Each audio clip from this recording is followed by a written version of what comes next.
Coming up on this week's show, author and filmmaker Brian Sloan joins us to talk about the new web series West 40s.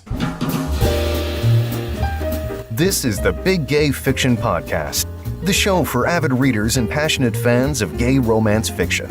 Each week, we bring you exclusive author interviews, book recommendations, and explore the latest in gay pop culture. Welcome, everyone, to episode 150 of the Big Gay Fiction Podcast. I'm Jeff from JeffAdamsWrites.com. And I'm Will from WillKnaus.com. This week's episode is brought to you in part by listeners just like you. We will have more information on how you can help support the show in just a few moments. Welcome back, everyone. I'm glad you're here, listening in your car or on your jog or where else? In the gym, or whether you're just chilling at home. We are glad you have joined us for another episode. A particularly momentous episode, because this, ladies and gentlemen, is 150. Yes. We've done this 150 times, 150 weeks in a row. That's a lot. That is a lot, yeah. To put that in a little perspective, in November, we'll actually celebrate the 3rd anniversary of the podcast. Yep, it's coming up soon. So, yeah, we're almost 3 years old, and yeah, we've done this. Technically, I guess we've done it more than 150 times, if you take into account bonus episodes and live episodes and whatnot. But still, official episode 150, it's. I didn't think we wouldn't get here, but to be here is pretty awesome. Any particular highlights or moments or thoughts as we cross our 150? Pearls of wisdom on podcasting for 150 episodes? No, I don't have any pearls of wisdom. I don't know. I think, well, when you reach certain milestones, I don't know. You'd think I'd be better at this by now. I mean, if I've done this 150 times... yeah. I don't know. It doesn't necessarily get easier, but it's not difficult either. I mean, I've always said that the show is what's the word? I would initially think maybe you're going for organic, but maybe not. Well, organic, yes. It's organic, and in certain aspects, it's easy, because this is stuff Jeff and I would be talking about and doing no matter what anyway. We just happen to do it in front of a microphone once a week. So that part's kind of easy. Well, it is sort of difficult, like, kind of working yourself up to be on camera and having to be at least moderately prepared so you don't sound like a complete idiot. And, we are most definitely not pros at this, and there are some weeks that are much more difficult than others. That is true. In fact, last week I had a bit of You had a little meltdown for a few minutes. I had a diva fit because we were in the very last section of the show, and I could not, for some reason, the last sentence, I couldn't talk anymore. Words just weren't happening. It was so, like I said, you'd think I'd be better at this by now, but no. You call it a diva moment. I think that's excessive to what it was. You mean me going like, this is the worst show ever? Yeah, I wouldn't call that a diva moment. It's not like you totally walked out and went away and fled the premises or anything. Oh, okay. It's true. So, what else has been going on this past week? Well, as part of 150, we should... that's right. You just heard, if you played the intro, you heard a brand new introduction. And for that, we have to thank voiceover artist and friend of the podcast, Derrick McClain. As we were approaching 150, we kind of considered what we say in those intro words over the music, and we kind of tightened up our listener promise a little bit as to what the show is, and kind of clarified a few things and freshened up after 150 episodes. Yeah, I think freshened is a good word. Yeah, just a little change, a little something new, a little touch up, and Derrick was kind enough to jam us into his schedule because he's not exactly not busy, and produced those words. And you'll hear him again in the outro with a little freshened up bit of business back there. So thank you so much, Derrick, for getting us into your schedule and giving us something that I think will last for at least the next 150, if not further. Definitely. Yeah. So we also want to give a shout out. We've been shouting out these guys a lot lately, but they're doing such good work. Analysis Paralysis, which we've talked about a few times, and we actually reviewed it back in episode 138, which is a film, romantic comedy from Jason T. Gaffney and Ed Gaffney. They wrote it together. And of course, Suzanne Brockmann was one of the producers behind it. It's actually got its world premiere set, and it'll be unspooling for the first time in public at Reeling, which is the Chicago LGBTQ plus International Film Festival. It'll be screening on Thursday, September 27th. Suze and Ed and Jason and his co-star Kevin Held will be there. They'll be doing a Q&A afterwards. It sounds like it's going to be a great bash. I wish we could be in Chicago. That would be fun. To see it, but unfortunately we can't. But if you're in the Chicago area, you can check it out. We will put a link to the show notes for the tickets for that, which actually go on sale later this week on Friday, August 24th. We should also mention, because we've been talking about their Kickstarter for Out of Body, it is now fully funded, and it actually looks like they'll make their stretch goals by the time that ends on this Tuesday. So congratulations to them for that. Teenage secret agent Theo Rhys is back in action in Schooled, the second book in the Codename Winger series. Theo's high school computer science club is gearing up for a competition, and he agrees to lend his knowledge of cybersecurity to help them win. The covert agency he secretly works for also needs his talents when an encrypted key that allows access to the nation's electrical grid has been stolen. The file shows up at the competition as one of those to be decoded. Theo must find a way to be both an average high school student and TOS agent Winger. The file must be secured, all while protecting his teammates from those who will use any means necessary to get the file for themselves. Schooled is available in ebook and paperback wherever books are sold. And if you missed Theo's first mission, pick up Tracker Hacker today. You know what we haven't done in a long time? What's that? We haven't talked about Pose on FX. That's true. No, I bet you we at least mentioned Pose once last week with the with that movie that we watched. I don't think we did. Anyway, we may not have. This is a definite Pose adjacent film that we're talking about today. So, Pose, of course, wrapped up its summer run. If you haven't yet seen Pose, I'm sure it's available currently on FX Now, yes, which is FX Channel's streaming service. And if you are listening to this episode in the far-flung future, I'm sure it's also available on other streaming platforms. So if you haven't given Pose a chance, please do so. I love this show so very, very much.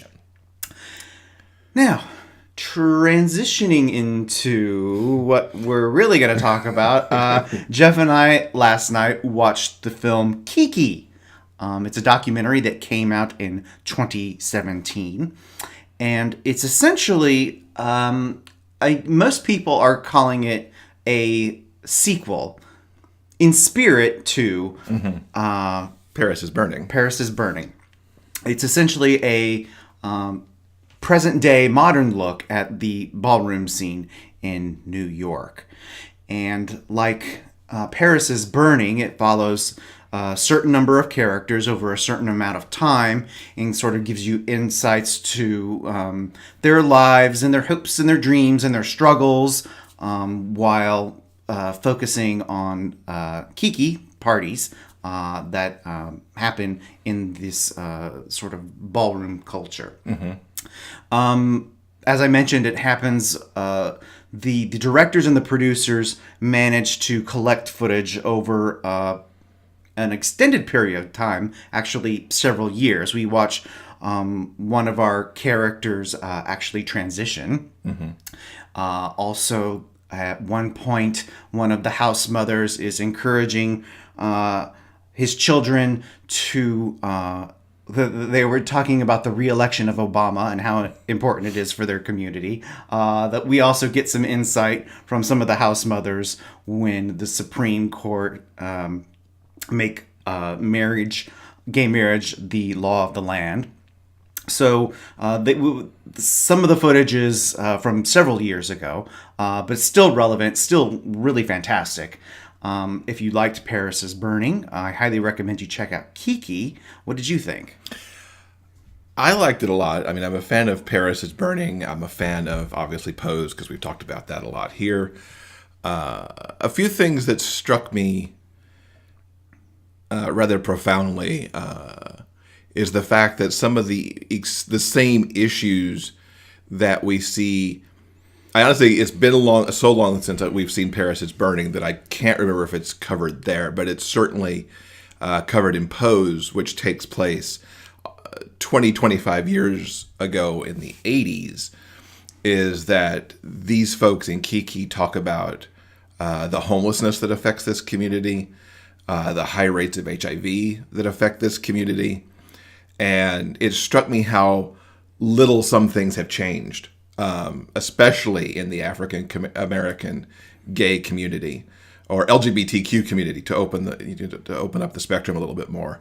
And that saddened me a little bit. But yet the hope here is that these people are all survivors. They're out there living their art, participating in these things, finding their means of expression, while all this other stuff happens around them, and trying to really draw their community and rise their community up.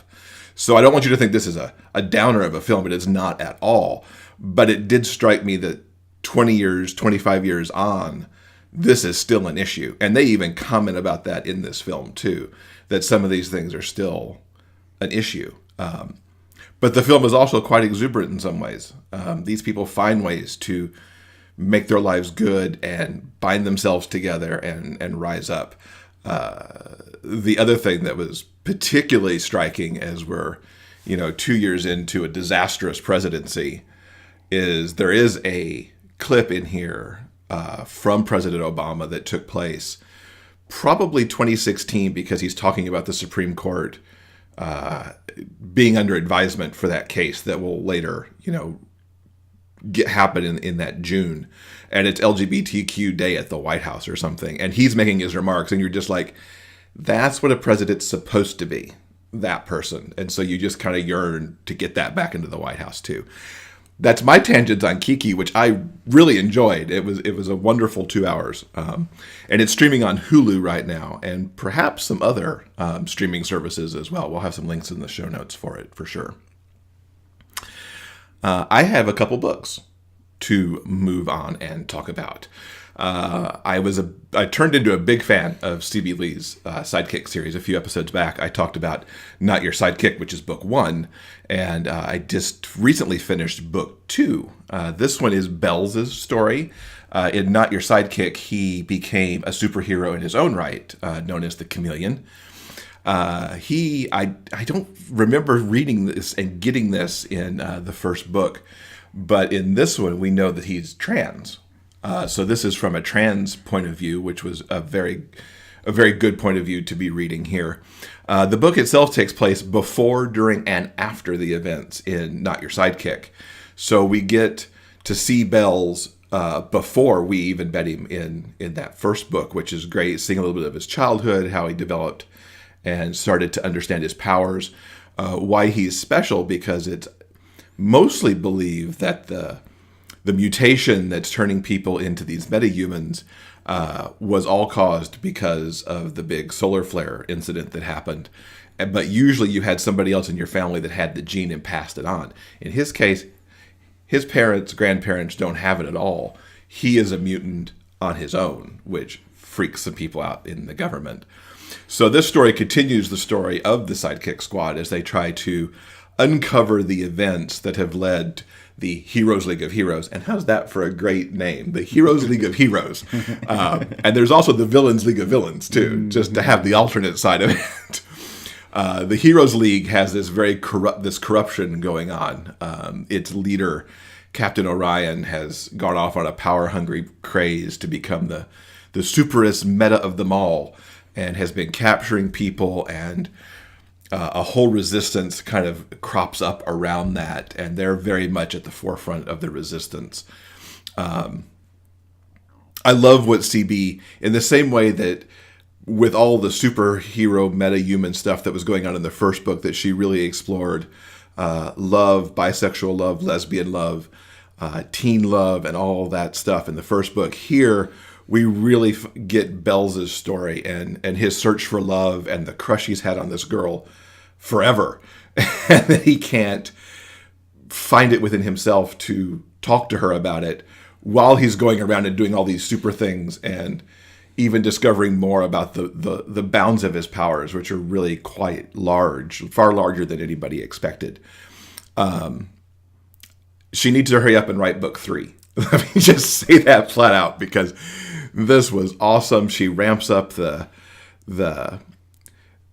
intensity of the stories, but at the same time binds this group of friends together and their sidekick squad far more than I could have ever imagined happening in a book 2.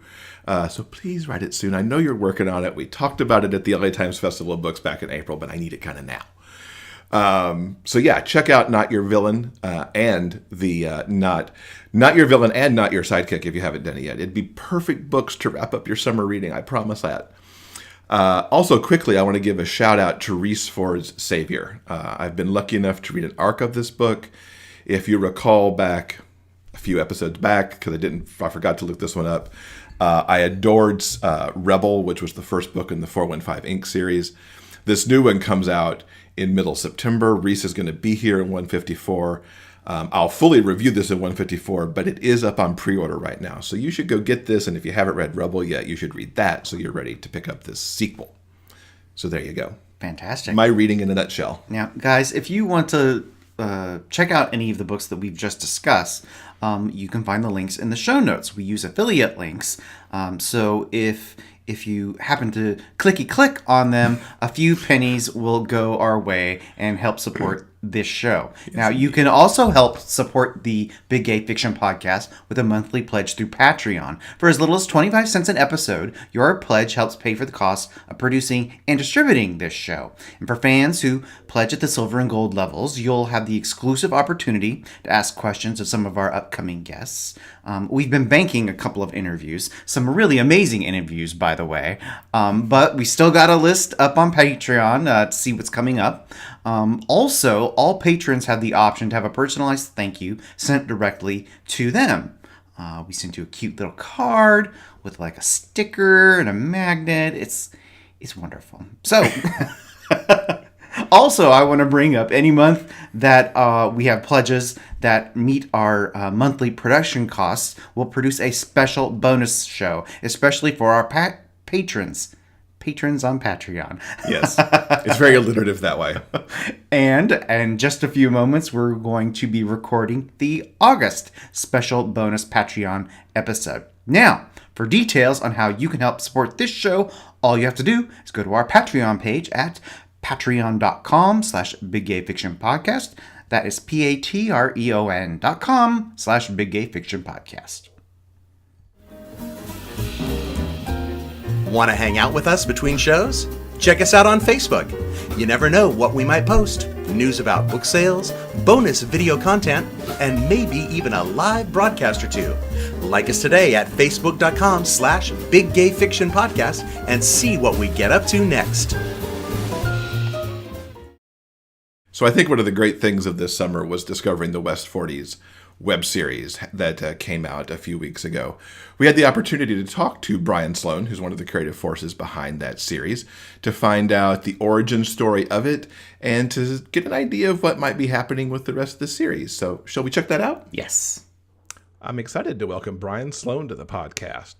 Brian is a novelist, playwright, screenwriter, and director.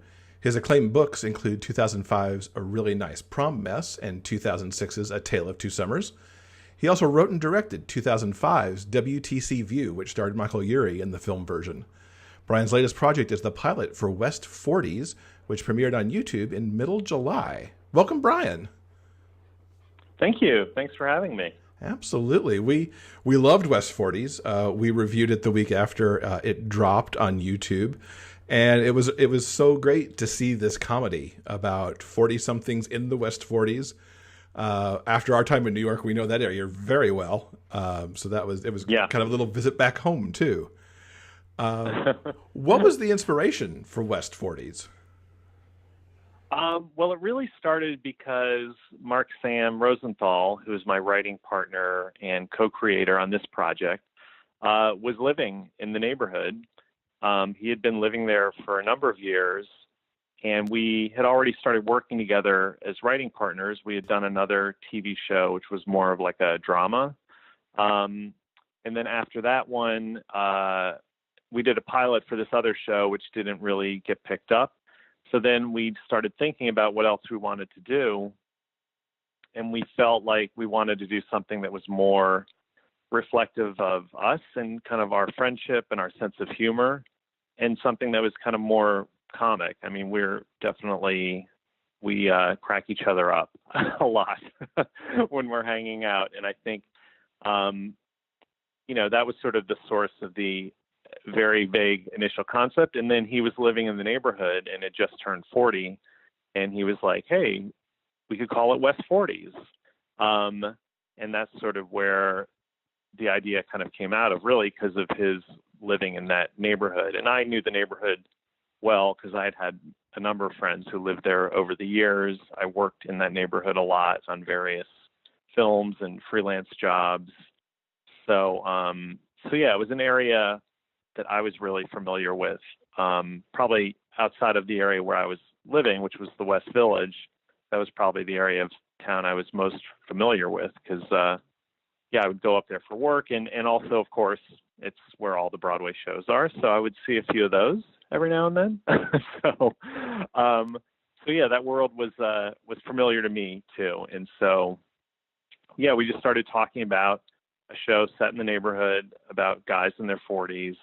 And it took a while for us to kind of figure out exactly what it would be. But, the more we talked about it, the more we decided or realized like it just should be a comedy really about aging, as opposed to, I feel like when this subject is dealt with, gay men in their 40s, it's often dealt with in a much more tragic or kind of like woe is me sort of way. And we really wanted to come at it from a funnier perspective, realistic, because there are challenges about being in your 40s and being gay and living in Midtown Manhattan. But, we just wanted to find the humor in those situations. And that's sort of where the real concept for the show kind of took hold. How did you decide on the character types to populate with? Because you certainly cut across a number with the friend group that's in place there. Oh, yeah. We definitely, decided we wanted to have like a pretty diverse group of friends. And again, reflective of our friends in a way, and so we just started thinking about, kind of people we knew and started combining ideas about that. And, that actually took a while for us to figure out who all these characters were going to be. I think the first one that we were pretty clear on was TJ, who is the character that Mark Sam plays in the show. Character, loosely inspired by him, but also kind of like, different than him in other respects too, which we'll see as the show develops. But I think that was sort of a little bit of a starting point. And then we really just started, thinking about other, types that we wanted represented in the show. Like we both have friends who are, kind of in long-term committed relationships. So we like that idea of having one character who's really in a long-term committed relationship, and that's Jeff Hiller's character in the show, and how that would kind of play out as part of the series. Then we talked about this kind of daddy phenomenon, which, this idea of somebody who in their 20s is maybe not considered like super attractive but doesn't really hit their stride like until they turn 40 and kind of become the quote unquote daddy type. And that's where we came up with the idea for Dante's character. So yeah, we spent a lot of time, probably, I don't know, 2 or 3 months, I think, just talking about these different characters and who they would be and how they would kind of like interact with each other and know each other. So yeah, that's sort of where that's the process that, we came up with these 5 guys. And I know one thing we talked about in that process was like, it can't be 4, because if it's 4, then they'll compare the show to Sex and the City, and we didn't want that. So we have 5. So no comparisons can be had, right? That's funny. I had not considered that the number of people was important. If anything, I kind of likened it, for better or worse, to, you know, what the show Friends might look like if those characters had aged up into their 40s. Oh, interesting. Yeah. I think we definitely talked about that show a lot when we were thinking about putting this together.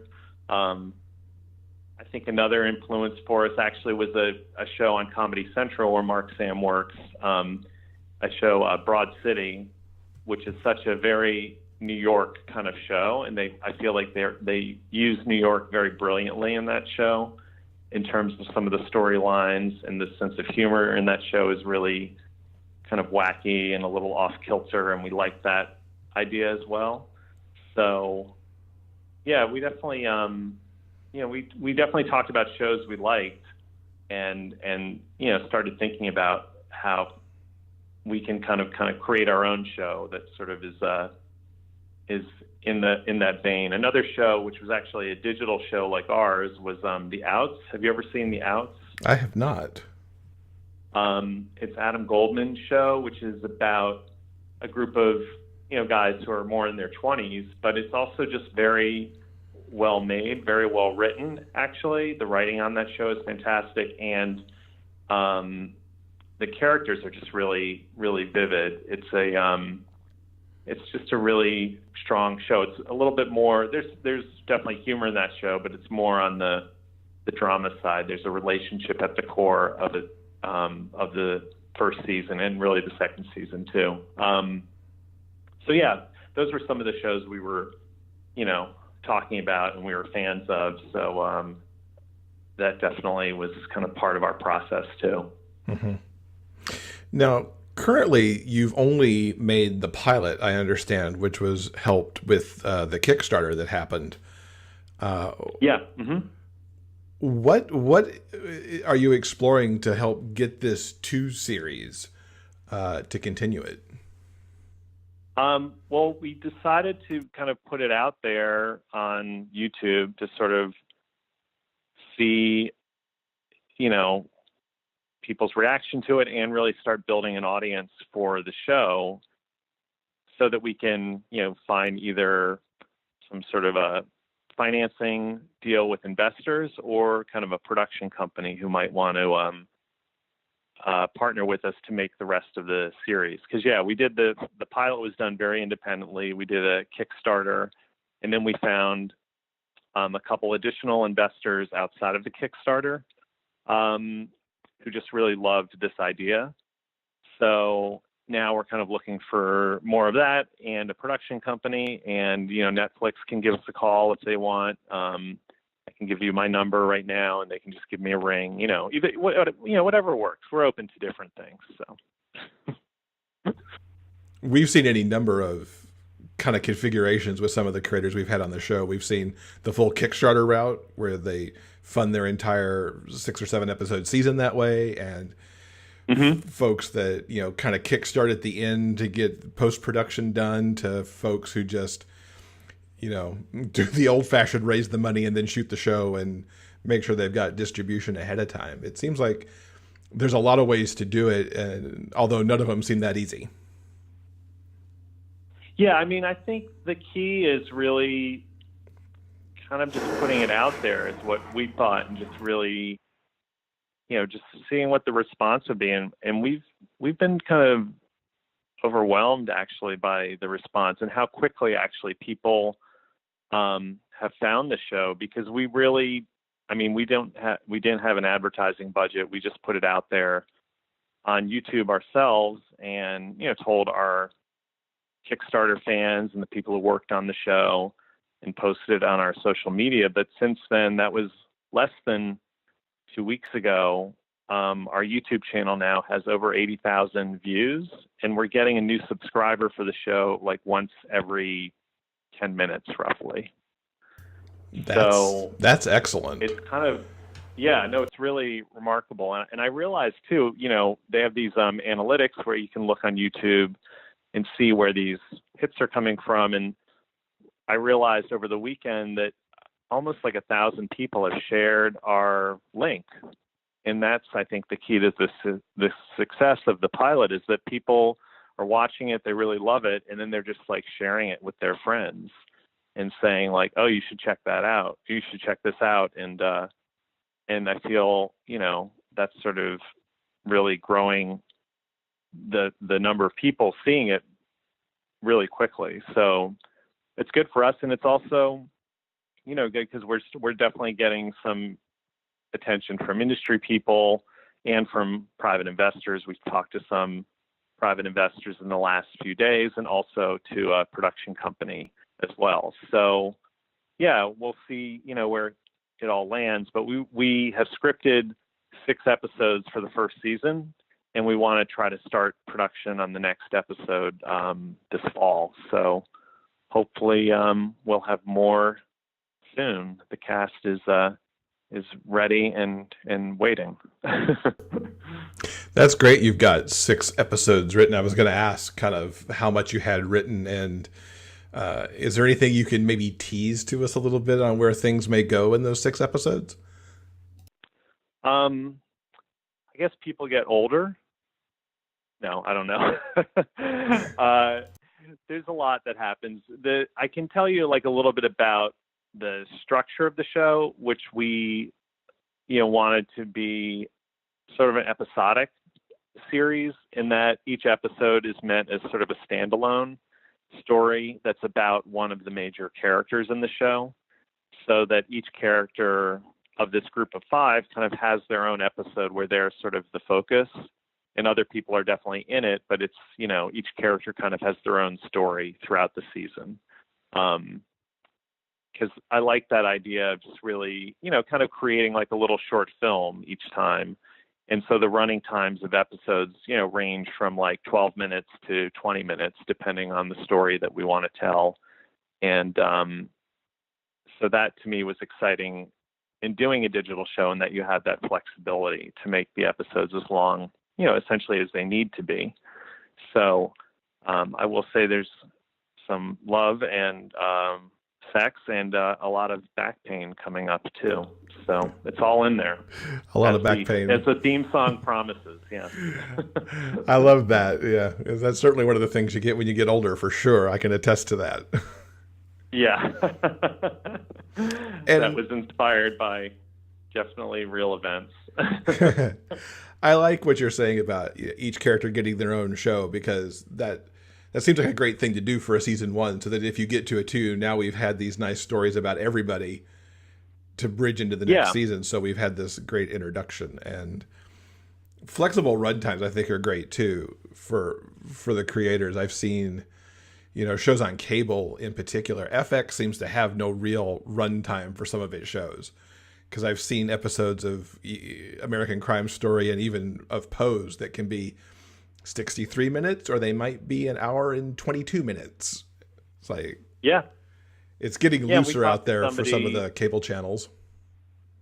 We talked to somebody, a more traditional production company last week, and they were like, oh, well, would you do this as like a half-hour show, for TV essentially, like for cable or something somewhere?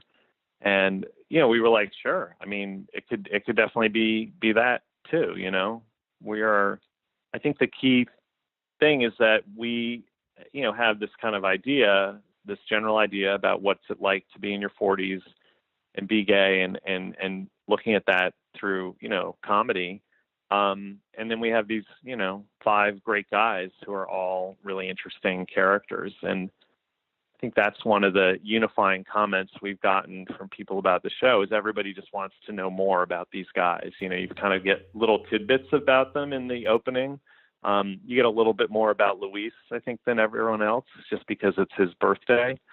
But yeah, and we really kind of do deeper dives into everyone's characters in these episodes that are part of season 1. Mm-hmm. Yeah, fingers crossed you get to get to series, because definitely want to see much more. Yeah, Looking at your broader career as a creator, you've tackled so many different genres of stories.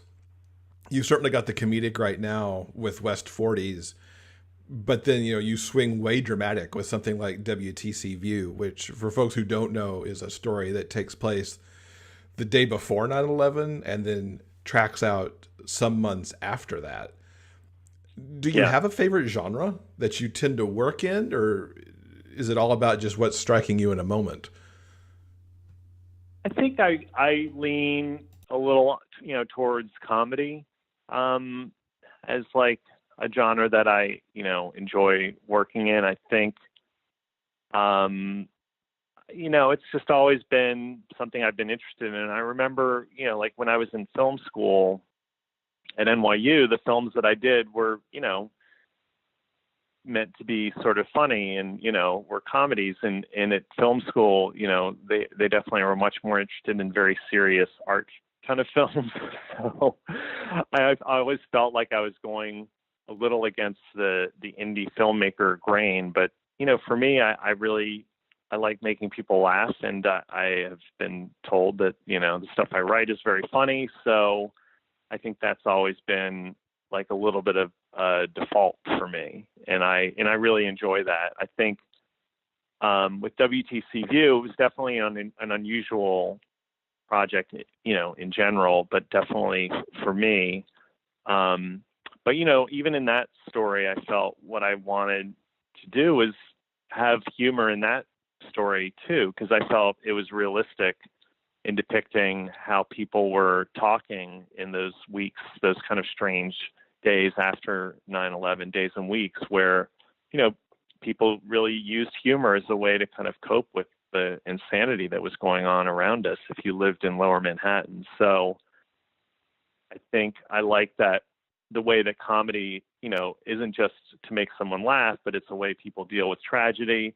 You can also kind of deal a sly political message sometimes too into comedies, and I like that. I sort of, with my film I Think I Do, which was about a gay couple at a straight couple's wedding, talking about getting married themselves. There was kind of like a sly bit of inserting that political story into the comedy and doing it through humor, at a time when that movie was made. It was 1998, so gay marriage was still quite a few years away and considered somewhat radical, I think.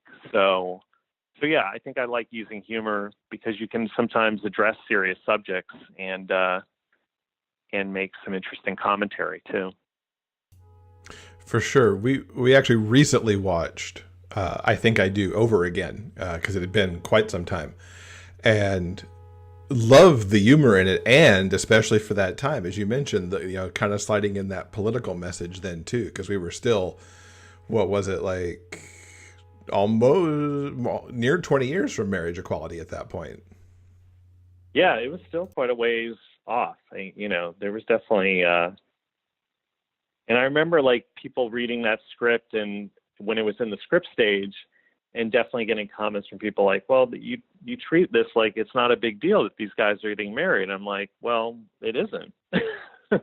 I mean, that's the whole point. Like, why should it be, And that's sort of part of the comedy in that too. But there's also like a subtle, message there as well. And I really love comedies that have that, like I think one of my idols as a filmmaker and a writer is Billy Wilder and the movies that he made, because I feel like his comedy is hilarious, but there's definitely always something else happening underneath the jokes, where either he's commenting on the human condition or on political subjects. I mean, he made a comedy about World War II and made a number of comedies about World War II, and it's like at a time when that subject was probably not considered very funny in the early 1950s, but he did it brilliantly, and those movies still hold up today. So he's definitely one of my favorites.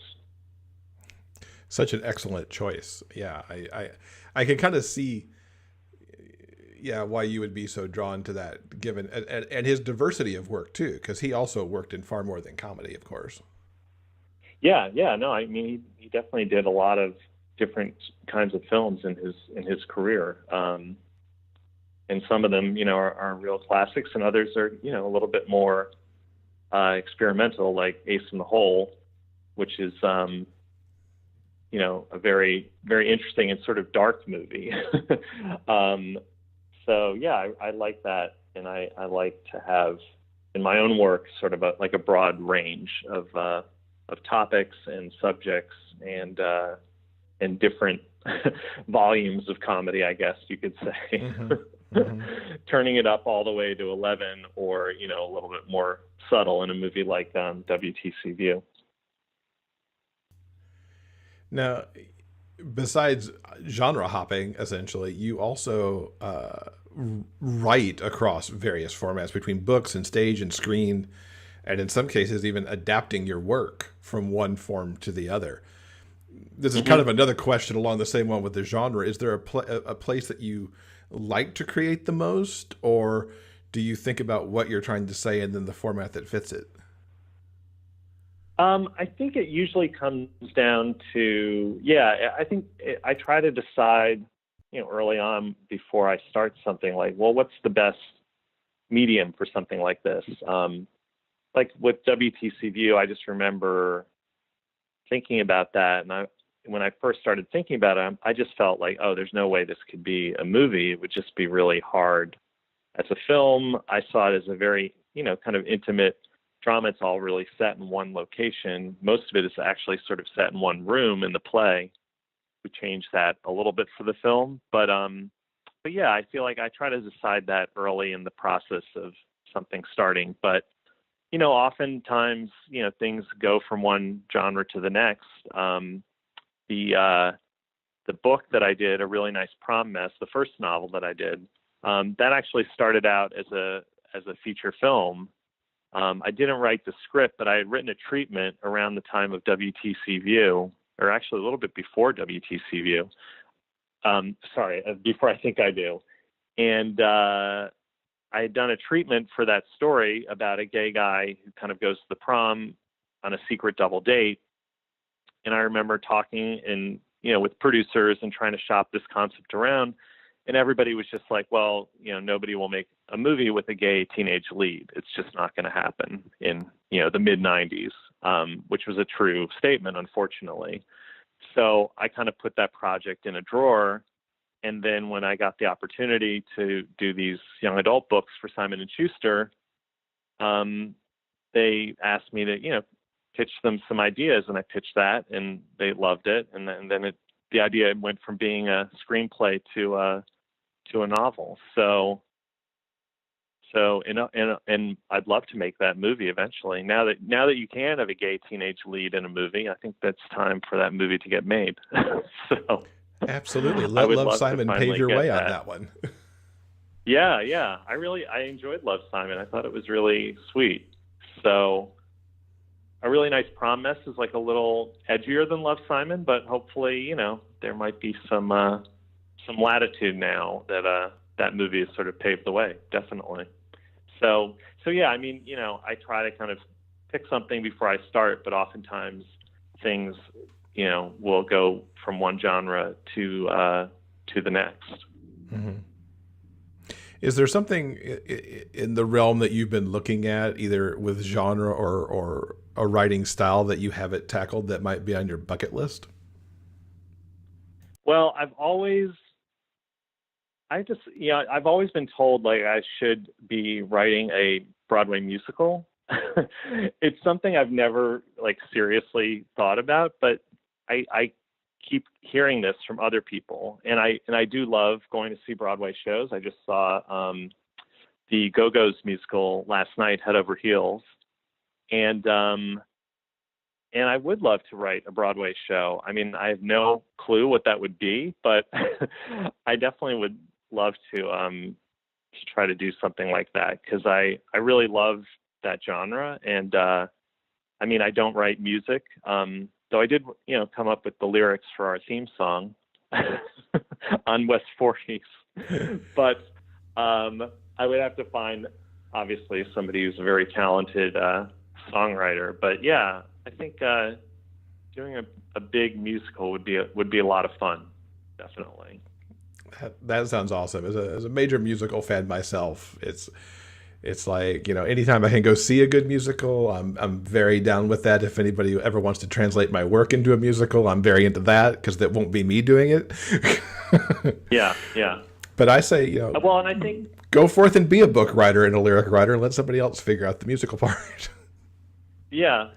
No, and I think, I know friends of mine who've done it and done brilliant work in that realm.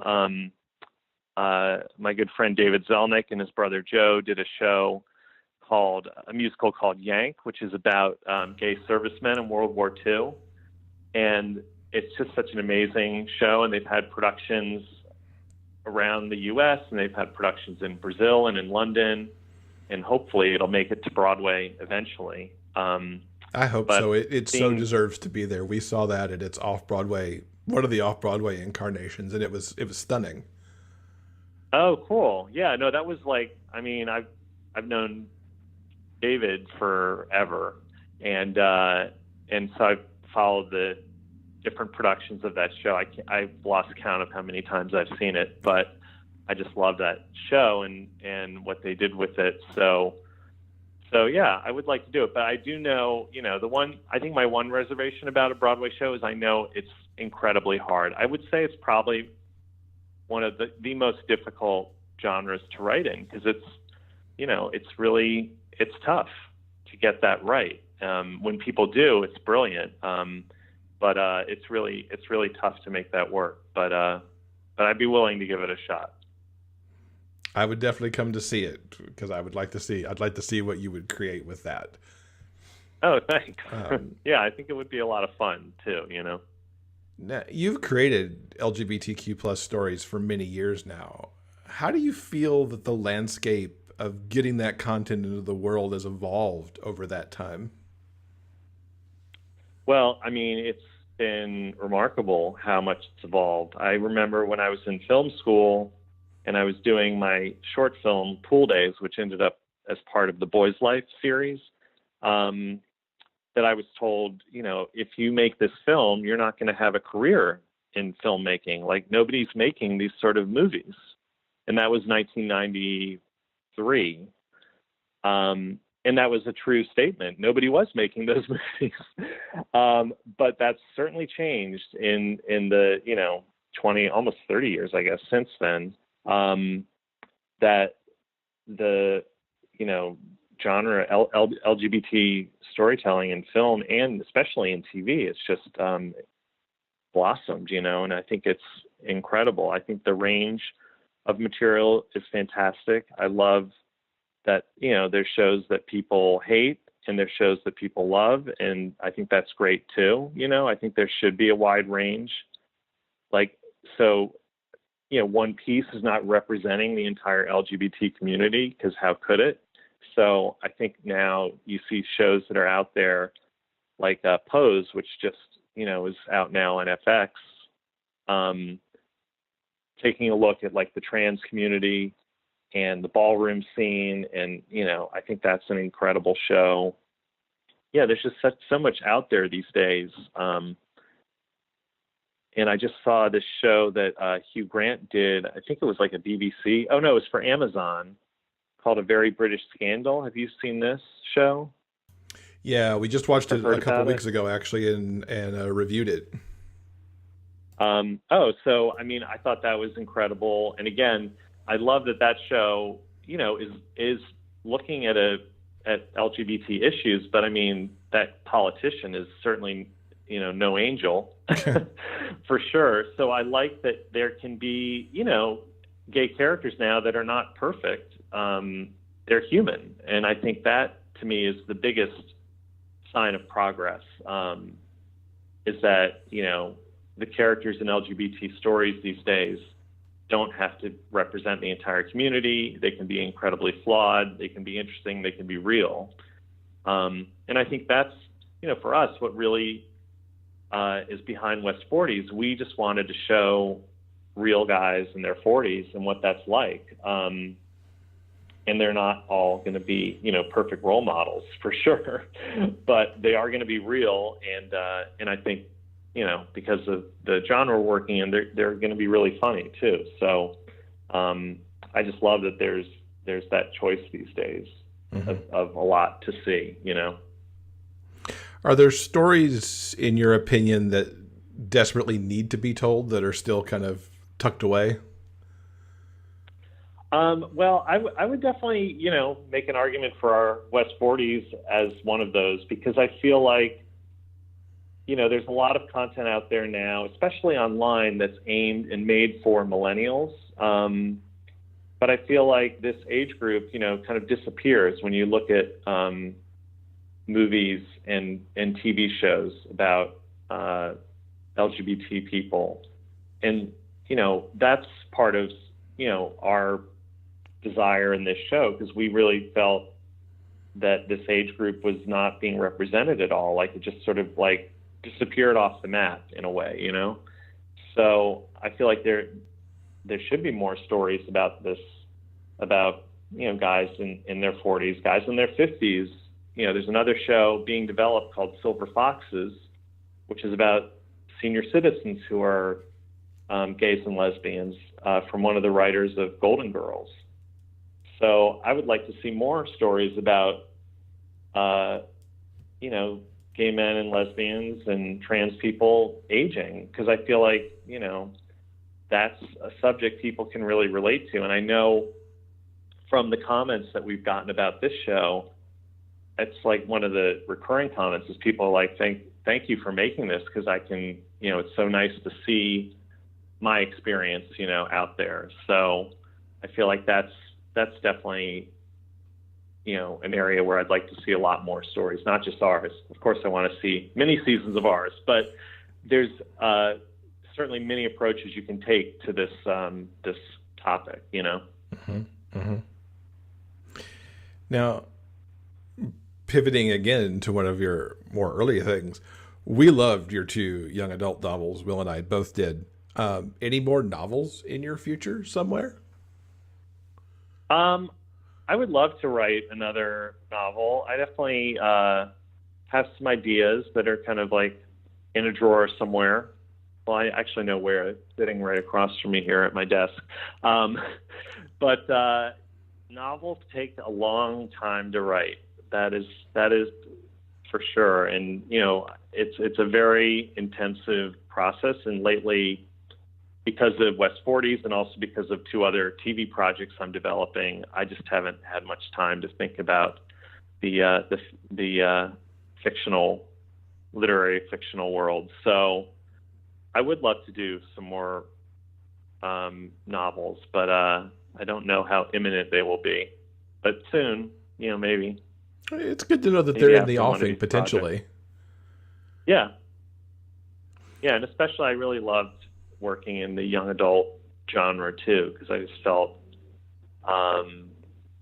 it's a genre that's open to writers having a lot of fun, without too much seriousness. I mean, there's definitely serious young adult novels, but I feel like I really enjoyed it because you just had a lot of freedom to have fun as a writer, Mm-hmm. and that I enjoyed. Now, of course, trying to get West 40s to series is critical in the upcoming weeks and months. What other projects, you just alluded to two TV projects, what else might be coming up that you can talk to us about in the future? I'm working on two projects. One actually with David Zelnick from Yank, which is a series. I don't know how much I can say about it right now, but it's I would say it's sort of a romantic comedy type series. And then the other project I'm working on is something of my own, which is a limited series that's based on a true story from the 20th century. I can say that much. And that's a broad landscape you have to work there. Yes. but it's definitely a very racy LGBT story from the 20th century. But hopefully there'll be more news about that project soon. Excellent. Very exciting to hear that there's good stuff coming. Yeah. It's been a really exciting year with West 40s and these other two projects. So yeah, hopefully I'll definitely have some more news on these soon. Excellent. What's the best way for folks to keep up with you, with what you're working on and what's coming out? Well, for West 40s, definitely subscribing to our YouTube channel, or you can also subscribe to our email list, which is through our website, which is west40s.com or west40s.tv. And then for myself, I have a website too, which is briansloan.com. And you can just kind of see, it has links to all the other films I've done and the books. And on Twitter and Instagram, I am Hi-Fi Brian, as in a hi-fi stereo. Nice. I like that name. That's cool. We will. It's an old nickname from when I was in middle school, which sort of stuck. There are worse ones to have. So I think that one's pretty good. So. Yeah, it was pretty good. It was definitely a fun nickname. So we will link up to all of that stuff in our show notes so people can find West 40s and those various other ways to keep up with you. Brian, thank you so much for hanging out with us and telling us about all this good stuff. Much appreciated. Oh, sure. It was really great to talk to you about all the excitement, especially on West 40s. And we're really thrilled about how it's been received and hope to have more episodes soon. As always, it was a complete pleasure to have Brian on the show. I'm so glad that he took the time to come by and talk to us. Yeah, for sure. It was great to hear about the series and really hoping that they find what they need distribution-wise to be able to go on and produce the rest of the 6-episode first season. We encourage you guys to go check out West 40s on YouTube. Give it a like. Subscribe to the channel. They've been doing some Q&As recently that they plan to continue as they kind of work their way towards being able to produce the rest of the series. So do check that out. Fantastic. Okay, everyone, I think that will do it for this week's episode. Coming up next week in episode 151, author Hank Edwards is here, and he's going to be the first in our series of interviews with Coastal Magic featured authors, and he'll be here to tell us about the releases that he's had this past summer and what he's looking forward to at the con in 2019. Yeah, it was great to talk to Hank. He's got a couple things out this summer, including a latest in his Critter Catcher series, so it's good to catch up with him on that. Fantastic. So guys, remember, no matter where life takes you, the journey will always be sweeter when you have a book. Until next time, everyone, please keep turning those pages and keep reading. For detailed show notes and links to everything discussed in this episode, go to biggayfictionpodcast.com. New episodes are available every Monday at all major podcast distributors. You can also find us on YouTube. I'm Derrick McClain. Thanks for listening. We'll see you next week.